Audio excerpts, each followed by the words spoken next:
It is with a sense of elation and excitement that I begin this class. I'm going to teach you one of the most iconic poems of the Imagist movement and one of the most famous poems of William Carlos Williams. William Carlos Williams was born in 1883 and he breathed his last in 1963. He was a physician, a medical doctor by profession. And it can be contended that his experiences as a medical doctor, his observation of his patients, his exposure to what he saw in his hospital shaped, at least to some extent, his poetry. He was profoundly influenced by T.S. Eliot, and his reading of The Wasteland was a turning point in his literary life. William Carlos Williams is at his best when he presents his reflections on reality. A fine example of this is the present poem. He had a lifelong interest in the visual arts, especially painting, and his passion for the visual arts is reflected throughout his poetry. It can even be said that, as in the case of the present poem, he attempted to bring poetry closer to the visual arts. Among his important collections are Sour Grapes, The Wedge, and Patterson.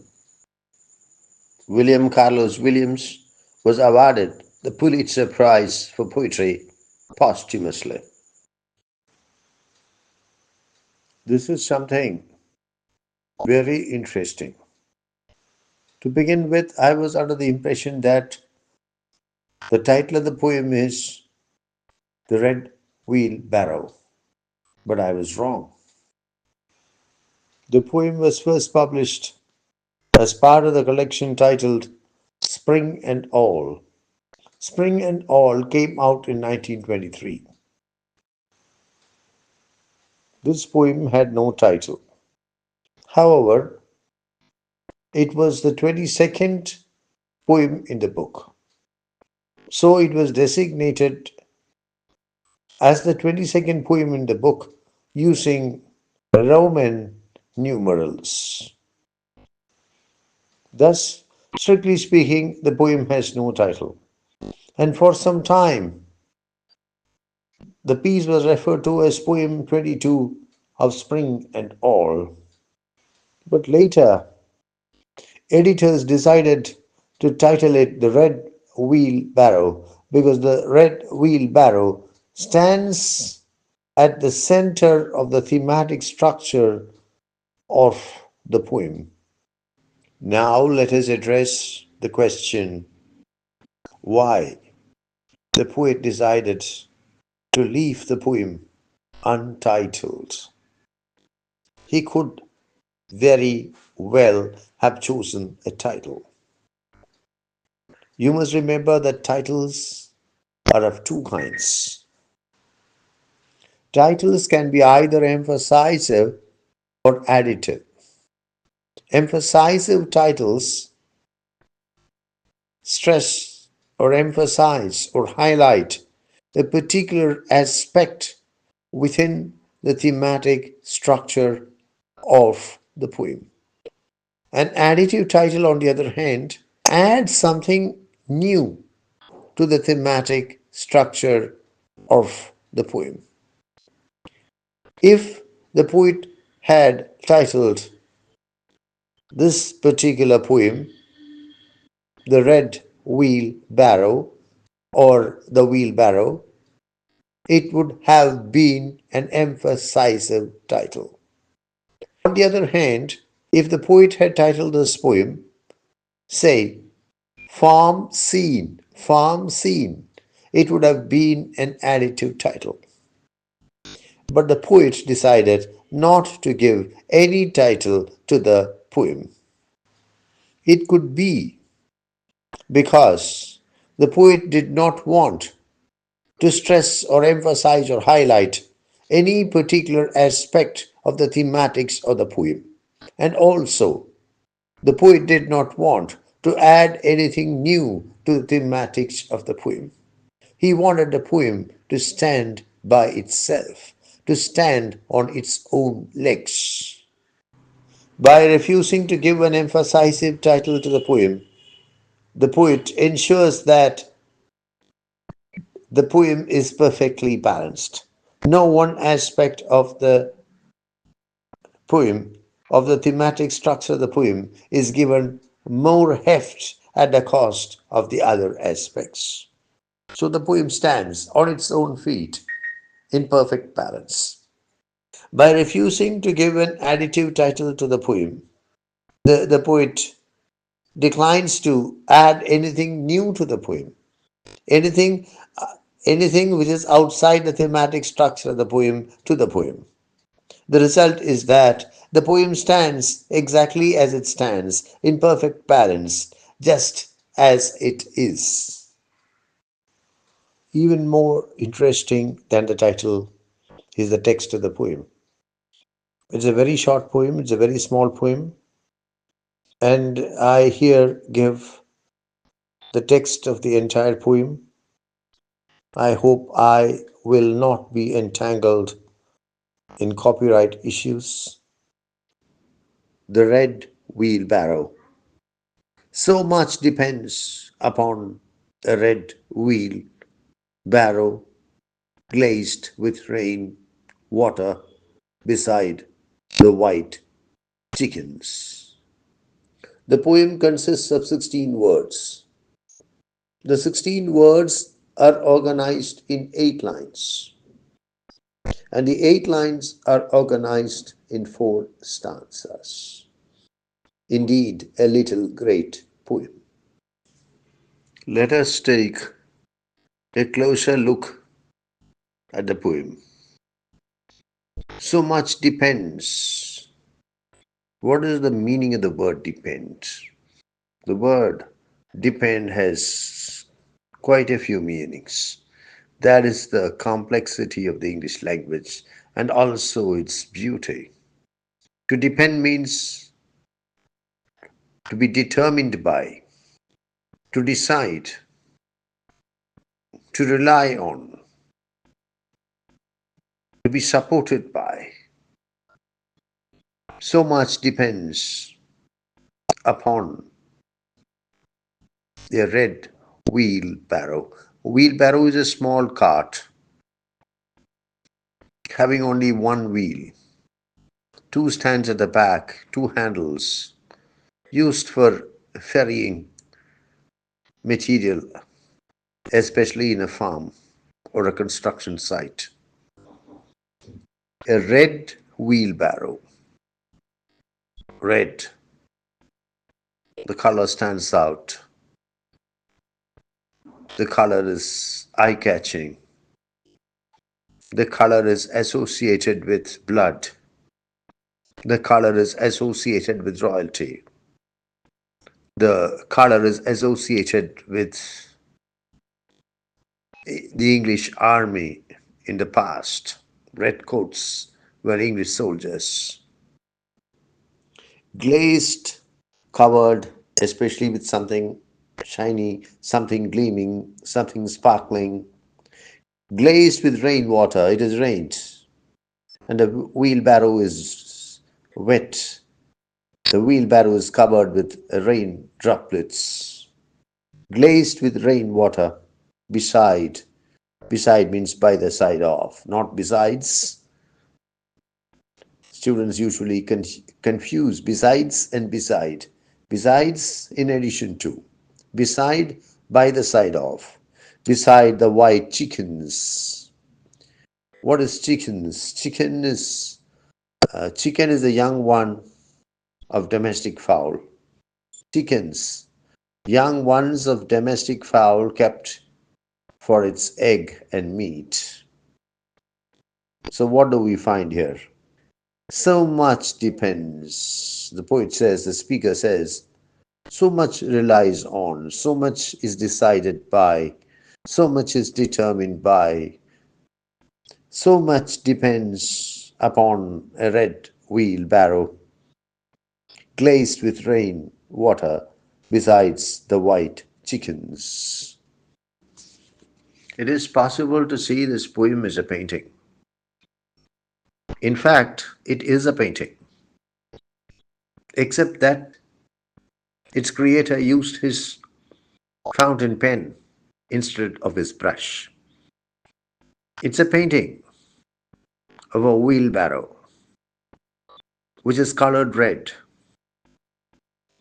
which is gleaming because it's covered with rainwater, with rain droplets, and it stands by the side of beside white chickens.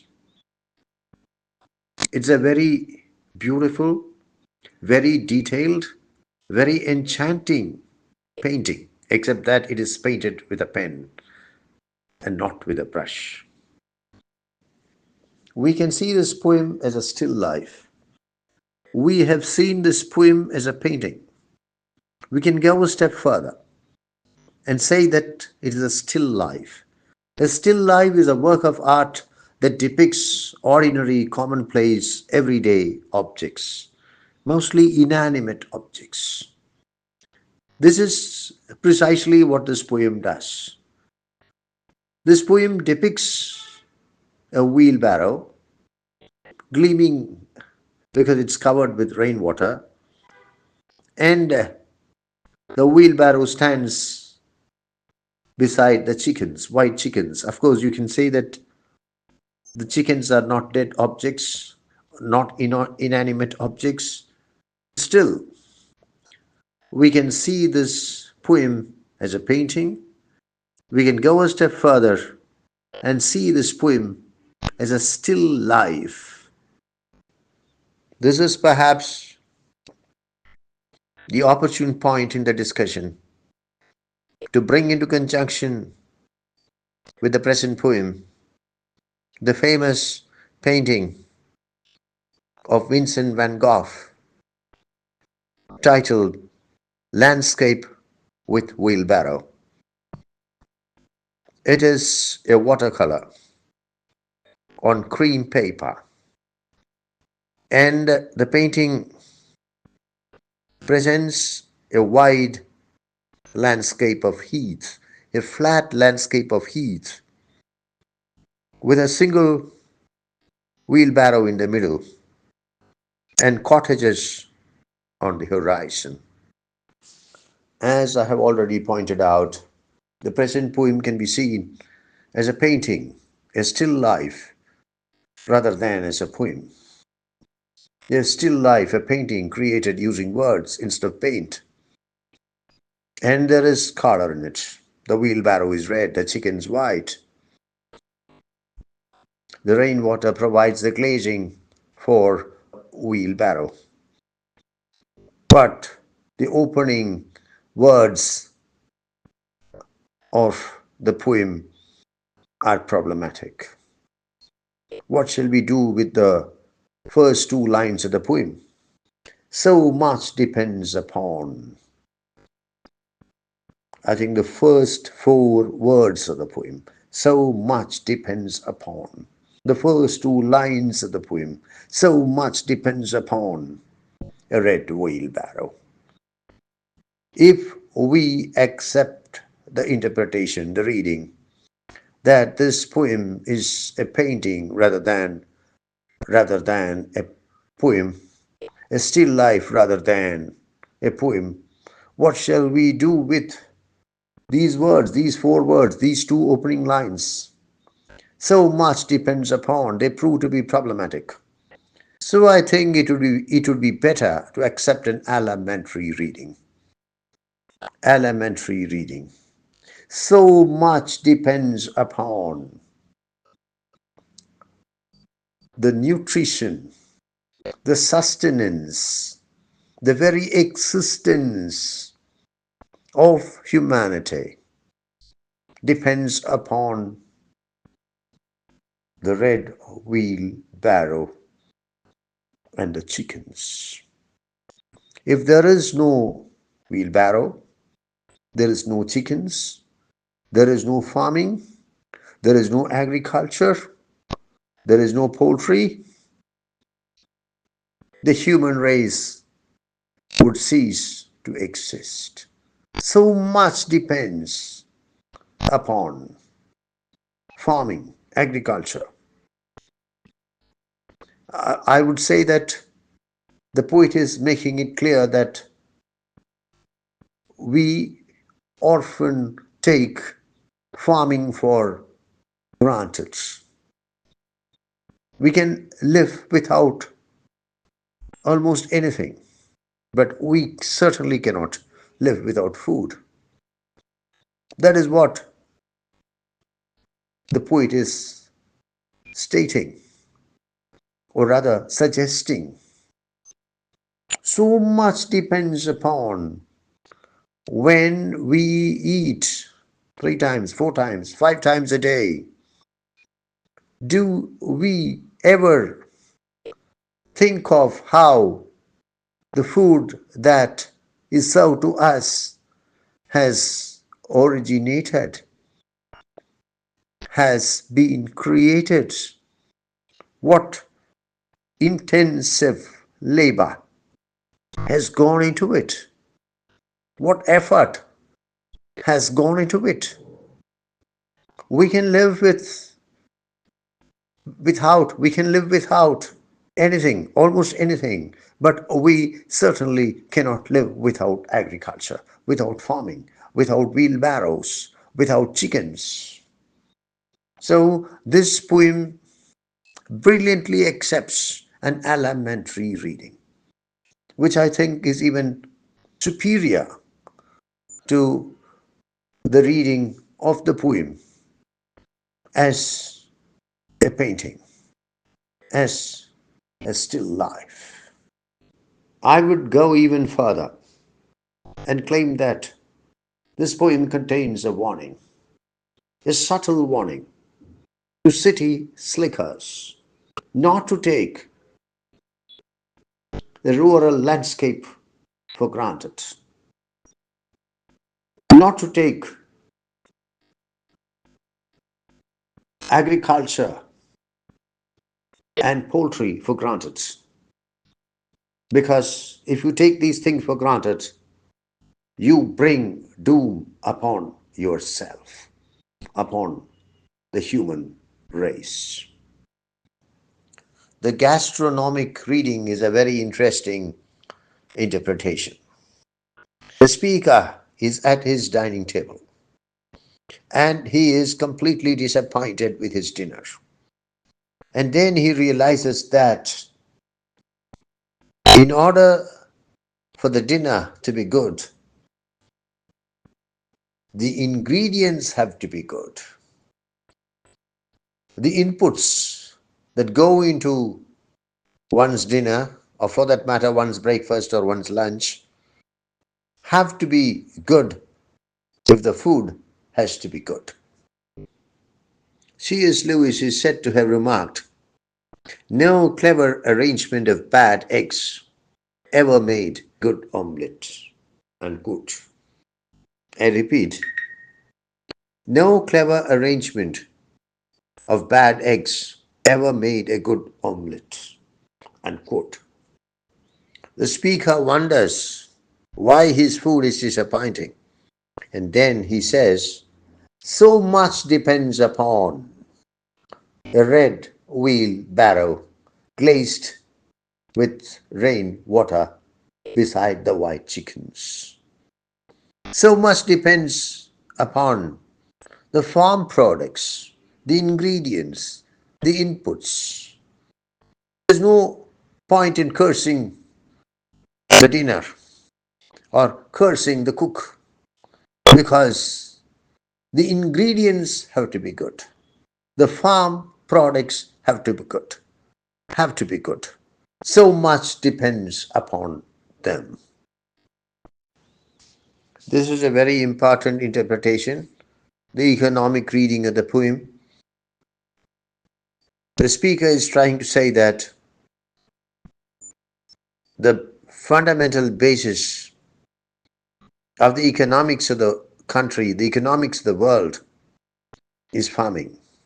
So much depends upon farming, agriculture, poultry, and the entire economy of the country, the entire economy of the world is dependent on farming, agriculture, poultry. Let us not take it for granted. This is something wider than the economic reading. The existential reading is perhaps the widest interpretation possible of the poem. Again, the speaker declares that much depends upon agriculture, upon farming. And the end of agriculture, the end of farming, the end of poultry could mean an existential threat to humanity. Please remember that if there is no agriculture, there is no farming, there is no poultry, it could mean that the existence of humanity, the existence of the human race is threatened, is under threat. The stylistics of the poem is, to say the least, extraordinary. The poem consists of just 16 words. The 16 words are organized in 8 lines and 4 stanzas. The words are very ordinary. And it is these very ordinary words that create the extraordinary stylistics of the poem. First of all, the poem does not have a title. It is not an accident. On the other hand, it is a deliberate and well thought out strategy of the poet. I've already pointed out that there are only 16 words in the poem. The poem consists of 16 words, organized in 4 stanzas and 8 lines. The words are all very unremarkable in nature, very ordinary words, very common words, words that can easily pop up in any conversation. I think that I said that the words that constitute the poem are unremarkable in nature. I think I should correct myself. They are very unremarkable. And that is what makes them remarkable in the specific context of the poem. Needless to say, this is a free verse poem. But the poet does not capitalize the opening letter of each line. Even in the case of free verse, sometimes poets decide to capitalize the opening letter or the opening word of each line of the poem. There is no such compulsion here. The poet refuses to follow the convention of capitalizing the opening letter of each line. The poet completely avoids the use of punctuation marks. There is not a single punctuation mark in the entire poem. No full stop, no comma, no semicolon, no question mark, no exclamation. This is a remarkable feature of the poem. The poet does use adjectives, but he is not addicted to the use of adjectives. Red Wheelbarrow White chickens are examples of the use of adjectives by the poet. Even years and decades after reading the poem, the one thing that the reader will remember about the poem is the image that the reader finds in it. The single, concentrated, detailed, precise, exact, striking, memorable image of farm life. It is impossible to discuss the present poem without saying something about the Imagist movement. The Imagist movement was an early 20th century movement in Anglo-American poetry whose leaders included Ezra Pound, Hilda Doolittle, and F.S. Flint. How far William Carlos Williams can be seen as part of the movement is open to question. But he very much came under the influence of the Imagist movement, and the present poem, The Red Wheelbarrow, can be seen as an iconic poem of the movement. An image is a word picture. It's a picture created using words. The Imagists believed that the image is the thing. The most important component of poetry from their perspective was the image. And they wanted their poetry to be bursting with concrete images. In their poems, the images attempted to present objects rather than to describe them. They wanted the objects to be placed in front of the readers so that the readers could see them, even feel them, even touch them. And it was not the duty of the poet from the perspective of the images to describe and explain about these objects. All that the poet was supposed to do was to present the objects as concrete objects exactly as they are. The images had nothing but contempt for the romantic approach of much of traditional poetry.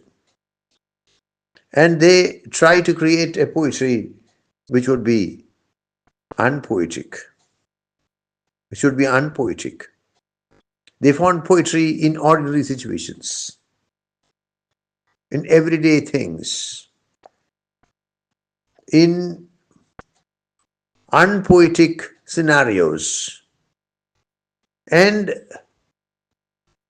it has to be accepted that though the images wrote deliberately about unpoetic things and unpoetic situations and adopted unpoetic approaches, they succeeded in creating very fine poetry.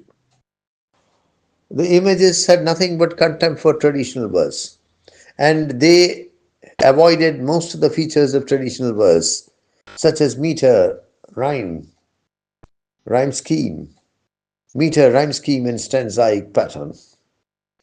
And it has to be considered that they succeeded in writing some of the finest free verse poems in the English language. The images avoided traditional metrical patterns and molded their poetry not on poetic rhythms but on conversational rhythms. The rhythms used by the Imagist poets in much of their poetry was prose-like, rough, rugged, and far away from the musical rhythms of much of traditional verse. The Imagists succeeded in demonstrating that Plain language can be poetry. They completely avoided the decorative frills of romantic poetry. They used everyday speech, common, ordinary, everyday words in order to create their poetry. They attempted in their poetry to be exact, precise, detailed, and to the point.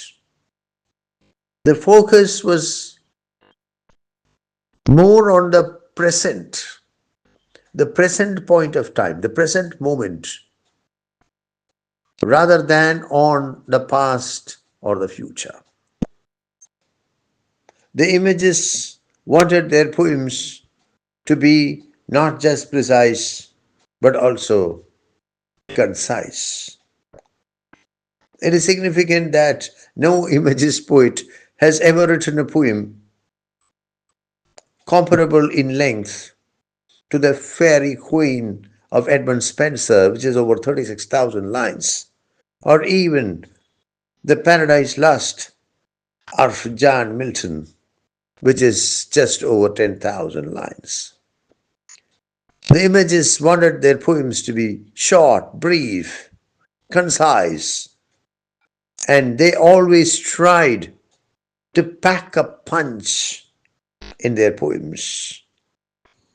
Let us try to look at the Red Wheelbarrow as an Imagist poem. First of all, as I have already pointed out, the poem has no title. Titles can either add to the semantic import of the body of the poem by being additive titles, or they can emphasize a specific aspect of the import of the body of the poem by being an emphasive title. The poet avoids both courses. He does not want anything to be added to the semantic import of the body of the poem, and also any aspect of the semantic import of the body of the poem to be emphasized. He just wants the object that is presented, what is presented, the image that is presented to be exactly as it is. The poem is extremely short, just 16 words, very much in line with Imagist thinking. The poet is sparing in the use of modifiers. He wants the things to speak for themselves. Of course, he uses a couple of adjectives: red wheelbarrow, white chickens, but that's all. The general aversion to the use of modifiers is very much Imagist. This aversion is found in the poem. The poet tries to present objects, not describe them. He wants the objects to speak for themselves. The poet is not interested in speaking about the objects. He just tries to place the objects in front of the reader, so to say. For the Imagists, the present is more important than the past and also the future. The focus is always on the present moment. That's how it is in this poem. We find the wheelbarrow, we find the chickens. The poet does not tell us how the wheelbarrow came there. The poet does not tell us what will happen to the wheelbarrow tomorrow. The wheelbarrow is there at the present moment, and that is all that matters. The language used in the poem is very much in line with Imagist thinking. The diction is everyday. The rhythms are rugged, conversational, prose-like rather than poetic. This is a very good example of how fine poetry can be unpoetic, how unpoetic material can be converted into very fine poetry. Above all, the image that we find in the poem succeeds in etching itself deeply in the mind of the reader, succeeds in etching itself deeply in the mind of the reader. And that is how an Imagist poem has to be evaluated. How powerfully, how strongly, how permanently the image in the poem succeeds in etching itself in the mind of the reader. And in the present case, it does succeed brilliantly. No discussion of an Imagist poem would be complete without mentioning the external influences that significantly shaped Anglo American Imagist poetry. And these influences are ancient Greek poetry and haiku. The Imagist poets sought inspiration from ancient Greek lyric poetry and also from haiku. Haiku is a Japanese verse form. Unrhymed, unrhymed lines are used in haiku. The poem is short, just 3 lines, and it follows a 5-7-5 syllable structure. In both cases, the attempt of the poets was to present a single powerful image, a single powerful image that would overwhelm the reader. And the Imagist poets, Anglo American Imagist poets, sought inspiration from these sources in order to create Imagist poems which very closely resemble ancient Greek lyric poetry as well as haiku. I think there can be no better way to wrap up this discussion than by bringing the present poem, The Red Wheelbarrow, into conjunction with some of the iconic Imagist poems of the English language. The canonical Imagist poems of the English language include Inner Station Off the Metro by Ezra Pound, Sea Rose by Hilda Doolittle, and Autumn by Amy Lowell.